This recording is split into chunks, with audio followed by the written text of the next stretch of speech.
Magandang araw sa lahat. Ngayon guys ay mag-harvest tayo ng bunga ng ating rambutan. Ubusin na natin sa pag-harvest dahil masasayang lang itong nandoon sa pinakamataas na bahagi.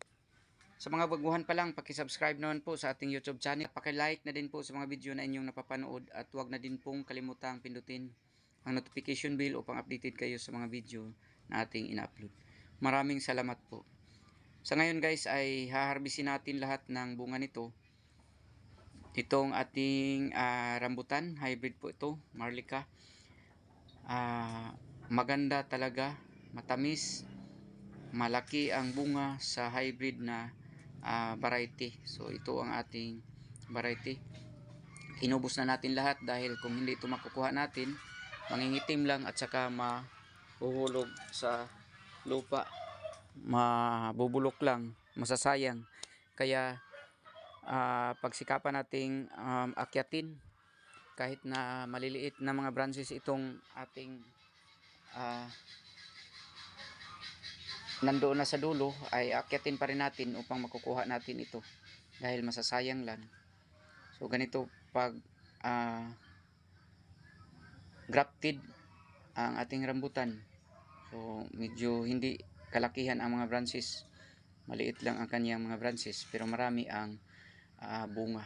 So ito na ang ating nakuha na mga bunga nito. Ubusin na natin lahat dahil masasayang. Medyo madilim-dilim na guys dahil malapit nang mag alas 6 ng hapon. Wala tayong oras kanina na mag-harvest nito. Ngayon lang tayo nakakataon na makapag-harvest nito dahil marami tayong ginagawa kanina.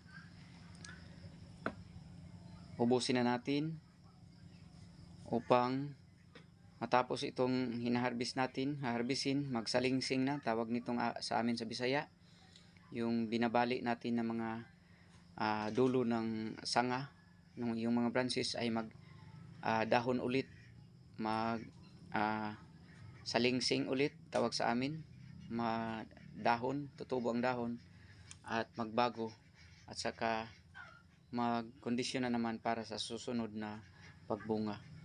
So itong ating rambutan ay walang abono nito na synthetic, organic ang ating ina-apply, yung mga fermented lang natin na mga fruit juice ang ating pinapabunga nito. So ang pangpataba nito ay yung ating mga ginagawa ding fermented plant juice. So ito na ang ating tapos na tayong nag-harvest guys. So ito na lahat ang ating nakuha. I think aabot ito ng 4 na kilo. So salamat pa rin tayo no dahil nakakuha tayo ng ganito ka rami. So pesko to guys at chemical free pa, organic to dahil tayo lang mismo ang nagproproduce nito. Hindi na tayo bibili, nandoon lang sa ating paligid. Sipag lang tayo, magsipag lang tayo habang may panahon, tanim ng tanim upang sa pagdating ng panahon may ma-harvest tayo mga presko pa at saka chemical free pa, yung mga organic ko pa na mga produkto mismo dahil tayo ang nagpo-produce nito. So ito na lahat, ito na ang ating prutas ngayon. Yun lang po guys, maraming salamat po, God bless sa lahat, happy farming.